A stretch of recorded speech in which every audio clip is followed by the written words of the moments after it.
하나님의 말씀은 출애굽기 21장 1절부터 36절까지의 말씀입니다. 다음 귀한 목소리로 합독하시겠습니다. 내가 백성 앞에 세울 법규는 이러하니라.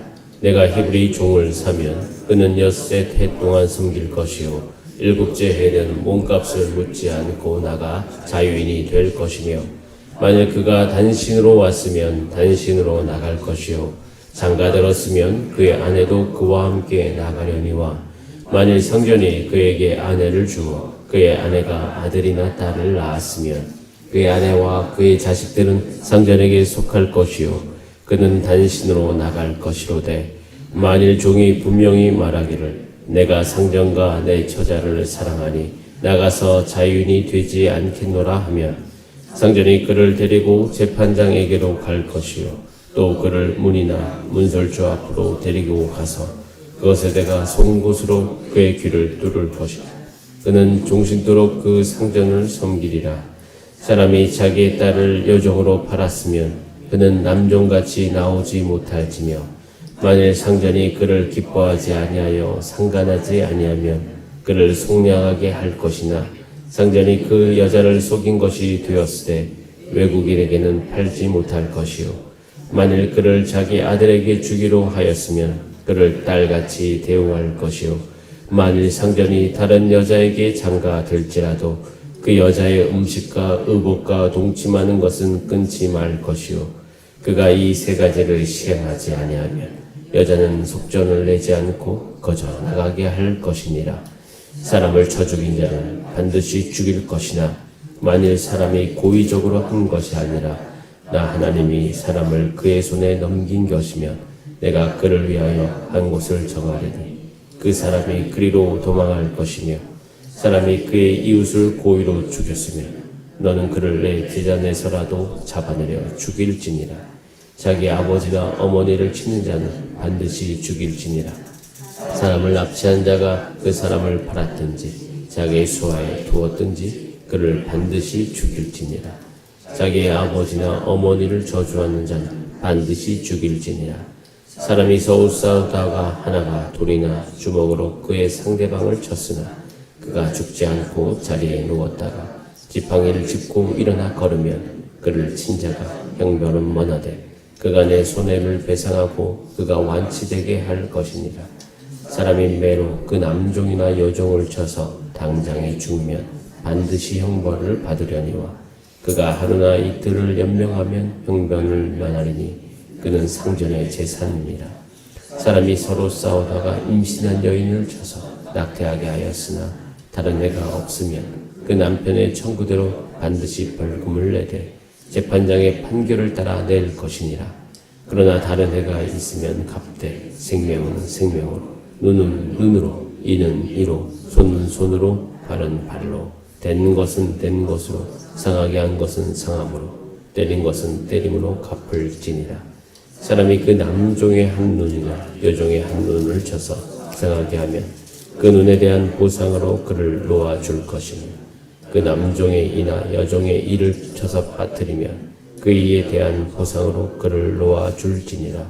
소가 남자나 여자를 받아서 죽이면 그 소는 반드시 돌로 쳐서 죽일 것이요 그 고기는 먹지 말 것이며 임자는 형벌을 면하려니와 소가 본래 받는 버릇이 있고 그 임자는 그로 말미암아 경고를 받았을 때 단속하지 아니하여 남녀를 막론하고 받아 죽이면 그 소는 돌로 쳐 죽일 것이고 임자도 죽일 것이며 만일 그에게 속죄금을 부과하면 무릇 그 명령한 것을 생명의 대가로 낼 것이요 아들을 받든지 딸을 받든지 그 법규대로 그 임자에게 행할 것이며 소가 만일 남종이나 여종을 받으면 소 임자가 은 30세겔을 그의 상전에게 줄 것이요 소는 돌로 쳐서 죽일지니라.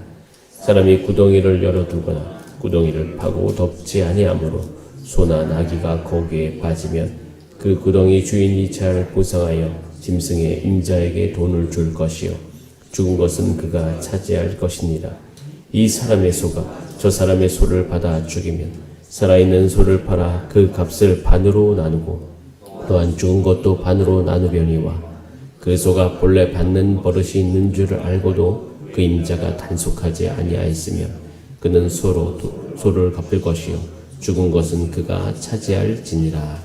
아멘. 다 함께 기도드리겠습니다. 살아계신 하나님, 주님이 살아계심을 알고 오늘도 주의 음성을 듣고 하나님께 기도하기 위해서 나온 하나님의 성도들을 주님께서 기억하여 주시옵소서. 하나님, 우리 마음속에 하나님을 사랑하는 마음이 날로 더욱더 풍성케 되게 하여 주시옵소서. 주님을 더욱 바라보게 하시고 의지하게 하여 주시고 우리가 하루 살 수 있는 힘이 주께로부터 공급되어 오니 하나님의 마음이 우리 가운데 날마다 풍성하게 거하게 하시고 주님 주신 힘으로 이 땅을 살아갈 때 우리의 삶이 하나님의 이야기 되게 하여 주시옵소서. 하나님의 그 법을 알아 그 하나님의 마음을 더 깊이 깨달아서 우리의 삶 가운데 하나님의 공의가 흐르기를 간절히 소원하며 하나님의 은혜가 또한 우리 가운데 있기를 소원하오니 우리가 가는 곳마다 하나님의 은혜와 공의가 흐르게 하여 주시옵소서. 주의 말씀 앞으로 나아갑니다. 하나님 성령으로 충만하게 하여 주시고 뜻을 분별하게 하시고 오늘도 기도할 때 성령의 충만한 가운데 기도할 때 응답받는 기도의 은총을 누리게 하여 주시옵소서. 예수님의 이름으로 기도드립니다. 아멘. 함께 읽은 본말씀으로 법규는 이러하니라 라는 제목으로 하나님의 말씀 나누겠습니다.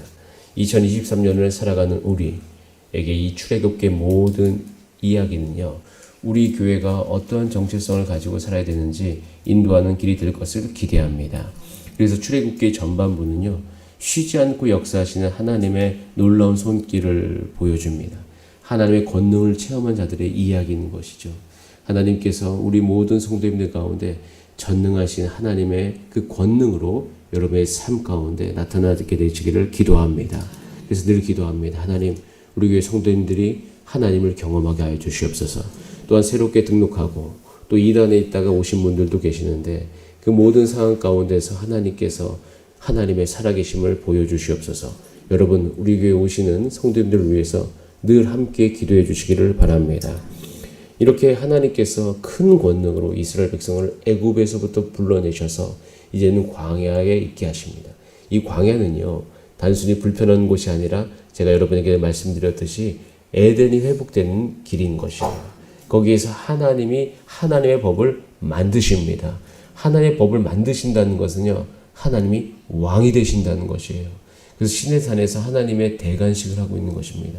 이스라엘은 왕이 없었던 적이 단 한 번도 없습니다. 늘 하나님이 왕이셨던 거죠. 근데 이스라엘 백성들이 하나님이 왕 되심을 싫어하는 경우가 굉장히 많이 있습니다. 그 순간마다 그 이스라엘들의 마음은 다 우상하게로 그 마음이 다 빼앗겨버리고 결국 그들의 모든 힘이 점차적으로 쇠하해지는 것을 볼 수가 있습니다. 그래서 그 하나님의 생명력이 계속 지속되기 위해서 하나님께서 법을 만드시는 것이에요. 그래서 출애굽기 이 시내산에서 하나님께서는 사람들이 맡아야 될 사명이 무엇이고 마침내 실현해야 될 것이 무엇인지를 아주 자세하게 알려주고 있습니다. 그래서 원래 출애굽기가 이때부터 저는 어렸을 때 재미가 없어졌어요. 왜냐하면 여러분 지금 출애굽기가 이야기로 가득 차 있으면 너무 좋은데 뭔가 법이 나오기 시작하면 쉽지가 않았어요. 그래서 원래 딱 성경을 일독을 시작하다가 좀 기억이 있어요. 항상 여기서 막혔어요. 여기서 막혀서 어디 가서 포기하게 되죠? 레위기. 레위기에 가면 이게 쉽지가 않아요. 제가 이제 성경을 읽으면 읽을수록 이런 느낌이 들어요. 원래 음식을 배울 때도 음식을 제가 먹잖아요. 음식을 배울 때에도 어떤 음식이 맛이 없어요. 근데 어느 순간 그게 너무 맛있어지는 때가 있더라고요. 그런 것처럼 성경도 마찬가지입니다. 성경에서도 여기에서 우리가 하나님의 깊은 뜻을 발견하기 시작하면 우리가 성경의 맛을 알기 시작하죠.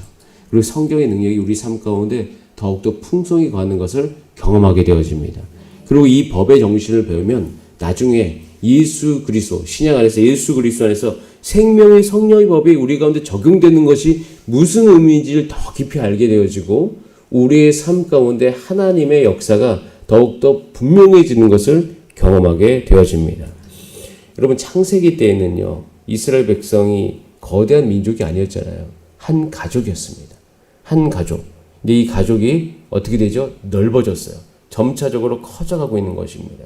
그리고 이 커져감 안에 하나님께서는 이 이스라엘 백성을 하나님의 백성 삼으셨어요. 그리고 이들을 이제는 연속화시키기 위해서 이 모든 하나님의 백성의 삶이 이들의 삶의 습관이 되어지고 그들의 삶의 일상이 되어지기 위하여서 율법을 주시고 성막을 건축하게 하시는 거예요. 그래서 하나님의 법이 세워집니다. 이런 법의 특징이 있어요. 우리가 법을 지키는 것 같지만 사실은 법이 우리를 지켜주는 것이에요.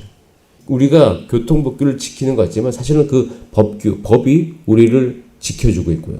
우리의 가족을 지키고 우리 사회를 지키고 있는 것입니다. 마찬가지예요. 하나님의 법을 알고 하나님의 법을 지키면 그 법을 통하여서 우리의 삶 가운데 하나님의 생명력과 하나님의 마음이 계속 머무를 수 있도록 인도해 주는 것이에요. 그래서 하나님의 법의 제정은요, 천지 창조의 모든 실제가 다시 이 땅 안에서, 죄된 이 땅 안에서 다시 실현될 수 있는 길이 열린 것입니다. 예수 그리스도 안에서 생명의 성령의 법으로 말미암아 저와 여러분의 모든 가정과 이 교회는 천국이 될 수 있는, 하나님의 나라가 될 수 있는 길이 열린 것입니다. 그런데 이 출발이 쉽지가 않아요. 이 세상은요, 우리 죄된 육체 가운데 살아가는 이 세상 사람들은 이런 삶의 원리를 싫어합니다. 싫어하는 사람으로 가득 차 있어요. 교회에서도 마찬가지입니다. 결국 교회에서도 우리가 사역의 모든 방향은 뭐냐면 결국 이 법이 그들의 모든 육체 가운데 임하게 되고 적용되어지는 모든 것이, 그것이 하나님의 교회의 사역인 것입니다. 여러분 기도해 주시기 바랍니다. 우리가 이 땅을 살아가는 동안 우리가 이 법을 알고 근데 알면서도 지킬 수 없는 우리의 연약함이 존재하지만 하나님 이 법이 우리의 삶의 근간이 되게 하여 주시고 이 법으로 말미암아 우리 모든 육체가 다스림 받게 하여 주시옵소서. 그래 그때 하나님의 생명력이 이 교회 안에 여러분의 가정 안에 더욱더 풍성하게 되니 그것을 사모하신 여러분 되시기를 간절히 바랍니다. 오늘 21장은요. 십계명 이후에 모세를 통해 전달해주는 아주 세세한 계명입니다. 근데 이 계명은 어제 읽었던 십계명과 조금 분리될 필요가 있고 여러분 이해하셔야 됩니다. 십계명은요. 어느 시대, 어느 민족, 어느 장소에든지 불변의 권위를 가지고 있지만 이 세세한 계명은요. 기본법을 토대로 해서 시대와 민족과 장소, 상황에 맞게 탄력성 있게 확대된 계명인 것이에요. 그래서 사실 이 계명을 십계명과 분리하시는 분들도 있는데 그 분리할 필요는 없어요. 분리할 필요는 없고 같은 방향에서 연결되어지고 확장된 것인 것을 기억하시길 바랍니다. 그리고 또 한 가지 꼭 여러분 들으셔야 될 것은 이 계명은 상황이 고려된 것을 기억하시길 바랍니다. 상황이 고려된 것이에요. 제가 어제 십계명을 훅 넘어왔는데 제가 11월부터는 한 7주간은 수요예배 때 기독교의 기본 진리에 대해서 좀 여러분과 함께 자세하게 나눌 거고요. 기본적인 거지만 꼭 짚고 넘어가야 될 것을 다루고 나는 12월 후반쯤에 십계명을 좀 수요일에 좀 다뤄야 되겠다는 생각을 했습니다. 십계명을 어제 확 넘어왔는데 그 십계명이 굉장히 중요한 부분들이 많이 있습니다. 왜냐하면 그 십계명은 단순히 그걸 지킨다는 개념이 아니라 우리의 삶 가운데 하나님의 가치가 완전히 바뀌는 과정을 의미하는 것이기 때문에 그것을 한번 다루려고 합니다. 언약서라고 이야기하는 이 언약 법규가 나오는데 그건 원래 20장 22절부터 시작해서 23장 33절까지 이어지는데요. 이것은 십계명을 바탕으로 구체적인 실행들을 담고 있습니다. 그래서 출애굽기 21장 1절부터 11절까지 안식년에 이제 행해야 될 이제 종 해방법이 다뤄지고 있고 또 사람과 사람 사이에 벌어지는 살인과 동물로 말미암아 행해지는 폭력에 대한 규정이 나타나고 있습니다.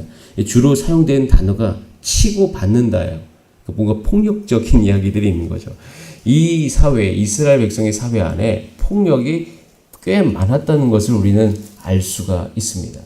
여러분 그래서 이 모든 법을 다루기 전에 한 가지를 잠깐 이야기하자면 출애굽기에 나오는 모든 법의 특징들은요. 하나님의 이야기와 그 법의 제정이 연결되어 있습니다. 여러분 꼭 들으셔야 됩니다. 출애굽기 1장 11장 그러니까 출애굽기 1장부터 11장까지 이야기가 있는데 그 이야기는 나중에 출애굽기 12장과 13장에 유월절, 무교절 그것과 연결이 되고요. 출애굽기 14장부터 19장의 이야기는 20장 1절 17절의 법과 연결이 되고 그 이후에 이제는 이 법규가 나오는 것입니다. 자, 여기 법규에 대해서 우리가 한번 잠깐 살펴보도록 하겠습니다. 21장에 나와 있는 조항이 이렇게 나와 있습니다. 21장 2절에 내가 히브리 종을 사면 그는 엿새 동안 섬길 것이요 일곱째에는 몸값을 물지 않고 나가 자유인이 될 것이다. 종을 삼을 수는 있습니다. 근데 그 종이 되는 많은 사람들은 그 안에 그 종을 구원하고자 함이 있는 것이에요. 그 종이 먹고 살 수 있는, 사람이 먹고 살 수 있는 방법이 없으면 누군가에게 속해서 살 수 있는 방법이 있어야 되는 거죠. 그래서 종이 되어지는데요. 7년째 어떻게 된다고요? 자유인이 됩니다. 그러니까 종을 사도요. 6년만 종이고 사실 6년이 다 지나고 난 다음에는 그 종은 그 주인으로부터 해방될 수 있는 것이에요. 능력을 빌려서. 이 안에는 그 하나님의 은혜가 있는 것을 볼 수 있습니다. 잠깐 쭉 볼게요. 3절에 보면 그가 단신으로 왔으면 어떻게 해요? 단신으로 나갈 것인데 장가 들었으면 아내도 그와 함께 나갑니다. 결혼했으면 그의 아내와 함께 나갈 수가 있어요. 자, 그런데 4절에 보면 상전이 그에게 아내를 주는 경우가 있을 수 있죠. 자, 그러면 어떻게 해요? 이때는 상전의 입장도 고려를 해줘야 되는 것입니다. 남종에게 아내가 있는데 그것을 상전이 주었으면 그 나중에 아내와 그의 자식들은 누구에게 속했다? 상전에게 속한 것입니다. 자, 여기서 우리가 꼭 기억해야 될 것은 그러면 상전이 더 위에 있는가? 그게 아니라요. 그러면 종의 결혼도 누구의 선택이냐면 종의 선택이에요. 우리 2절, 3절에서 보면 알 수 있듯이 그의 아내를 그가 선택을 할 수가 있습니다. 상전이 꼭 주지 않아도 됩니다. 그런데 상전이 주었다면 이렇게 해야 된다는 것이죠. 자, 그 다음에 우리 5절 말씀 같이 읽어볼까요? 5절 말씀. 5절이 좀 저에게는 굉장히 흥미로운 구절인데 같이 한번 읽어보겠습니다. 시작. 만일 종이 분명히 말하기를 내가 상전과 내 처자를 사랑하니 나가서 자유인이 되지 않겠노라 하면 여기서 중요한 가치가 하나 나옵니다. 종이 내 처자를 사랑한다라고 되어 있죠. 그래서 이제 중요한 것은 여기서 종이 사랑이라는 어떤 개념으로 자기가 종됨을, 그러니까 자기가 자유인이 되는 것을 포기하고 그 가치를 위해서 자기가 완전히 헌신할 수 있는 선택도 여기 함께 있는 것이에요. 그래서 여기서 중요한 것은 하나님께서 이 종이 단순히 자유인이 되는 것 외에도 가정의 가치를 더 중요하게 여기면 여기 안에 머물러 가지고 이 가정을 돌볼 수 있도록 하나님께서 이 모든 세세한 법을 통해서 그들에게 길을 열고 있는 것을 분명히 볼 수가 있습니다. 그리고 6절에 보면 상전이 그래서 그를 데리고 가서 재판장에 가서 그 종신토록 그 상전을 섬길 수 있도록 그 길을 열어주는 거죠. 또 7절부터는 이제 여종에 대한 판단이 나오는데 여종은 조금 다르게 이 모든 법 안에서 규정하는 것을 우리는 볼 수가 있습니다. 그리고 9절에 보면 만일 그를 자기 아들에게 주기로 하였으면 그를 어떻게 하라? 딸같이 대우할 것이다 라고 되어 있습니다. 그리고 만일 상전이 다른 여자에게 장가들지라도 그 여자에게는 음식과 의복과 동침하는 것은 끊지 말아라. 그 여자가 살 수 있는 것을 우리가 길을 열어줘야 된다. 근데 여러분 이 10절 놓고 보면 여기 보면 동침하는 것을 끊지 말아라. 장가 들어도 왜 그 여자와 동침해야 되는가? 이게 그때 당시의 문화와 상황을 고려하는 것인 것을 꼭 기억하시기 바랍니다. 여기 중요한 것은 뭐냐면 이 여자가 살 수 있는 길을 열어주었다는 것이에요. 제가 여러분에게 조금 이렇게 좀 빠르게 설명한 이유는 뭐냐면 여러분 꼭 기억하셔야 될 것이 있습니다. 이스라엘 언약서의 특징이 있는데요. 이 특징이 뭐냐면 아까도 말씀드렸듯이 모든 언약은 이야기와 연결이 되어 있어요. 사람의 이야기와. 그래서 그 모든 법이 저촉되어지는 적용되어지는 어떤 한 개인과 어떤 사회와 민족의 이야기는요. 그 주체가 누가 되냐면 하나님이 되신다는 것이 이 성경 안에서 계속 드러나고 있습니다. 그리고 그 모든 율법이 적용되어지는 사람의 삶의 이야기는요. 하나님의 은총이 그의 삶 가운데 나타날 수 있도록 하나님께서 하셨다는 사실이에요. 그래서 그 이야기에는 단순히 율법의 적용이 아니라 그 시대의 인간적인 측면과 연약함, 그렇지만 그걸 뛰어넘어서 역사하시는 하나님의 행동을 보여주고 있더라라는 것을 기억하시길 바랍니다. 그래서 하나님의 행동이, 하나님의 역사가 이 법을 통해서 우리의 삶의 이야기 안으로 깊이 파고 들어오고 있다. 그래서 단순히 이 율법은 그것을 지키고 지키지 않고 이것을 뛰어넘어서 하나님의 은혜가 하나님의 백성의 삶 가운데 나타나고 있음을 기억하시기 바랍니다. 이것이 이스라엘 언약서의 모든 특징인 것이에요. 그래서 우리가 이 법을 읽어갈 때 여러분 집에서 혹시라도 따로 읽으실 때마다 이 법이 뭐 옳고 그름, 지금 현대법의 개념에서 이 법을 판단할 필요가 없습니다. 보통 읽으면서 아까 방금 읽었던 10절 말씀을 놓고 보더라도 현대법에 의거해서는 옳지 못하다라고 이야기할 수 있지만 중요한 건 그것이 적용되어진 그 시대와 사회 안에는 무엇이 나타나고 있다? 하나님의 은혜가 나타나고 있다. 계대법이라고 이야기하는 것도 있습니다. 그래서 계대법이라는 것은 뭐냐면 내가 어떤 이제 결혼을 했습니다. 근데 그 남자가 죽을 수 있잖아요. 그러면 그 형제가 그 아내, 형수든 아니면 동생의 아내든 취해서 생명력이 이어갈 수 있도록 했다는 것이. 왜? 그 여자가 살아야 되기 때문에. 그럼 그 시대 여자는요, 굉장히 약했던 존재입니다. 과부와 고아는 살 수가 없었던 시대가 그 시대 안에. 하나님께서 그 모든 것을 보호하기 위해서 하나님께서 이 계명을 그들에게 주셨음을 기억하시기 바랍니다. 여러분, 하나님의 법이 우리 가운데 적용되는 것은요, 하나님의 행동이 우리의 삶 가운데 들어오는 것입니다. 하나님의 은혜가 우리 가운데 함께 있는 것입니다. 저는 그래서요, 신약에 보면 생명의 성령의 법이 우리 그리스도 안에서 우리 가운데 적용되었음을 이야기합니다. 저는 우리가 이 땅에 육체를 입고 살아가는 동안에 특별히 예수 믿고 구원받은 백성들의 모든 삶 가운데 하나님의 생명의 성령의 법이 적용되어지길 간절히 바랍니다. 그럼 그때 하나님의 능력과 은혜가 그의 삶 가운데 나타나게 될 줄 믿습니다. 이 법이 여러분의 삶 가운데 또 우리 모든 교회와 가정 가운데 적용될 수 있도록 함께 기도해 주시기를 바랍니다. 우리 다 함께 기도하시겠습니다. 이 시간 기도할 때 율법이라는 것은 단순히 하라 하지 말라 그것이 아니라 하나님의 법이 모든 백성에게 나타나는 그런 하나님의 은혜가 나타나는 과정과 길이니 하나님께서 그 일들을 이스라엘 백성 가운데 행하고 계시면서 그들의 정체성을 만들어 가셨듯이 주님의 말씀이 우리 모든 성도님들의 개인과 가정 가운데 특별히 교회 가운데 온전히 임하게 하여 주시옵소서. 그 말씀으로 하나님께서 존재하시니 그 말씀으로 말미암아 우리 모든 것이 하나님의 능력이 나타나는 길이 되게 하여 주시옵소서. 우리 다 함께 주여 한번 부르신 다음에 합심으로 기도하시겠습니다. 주여, 사랑과 은혜가 많으신 하나님 아버지 감사드립니다.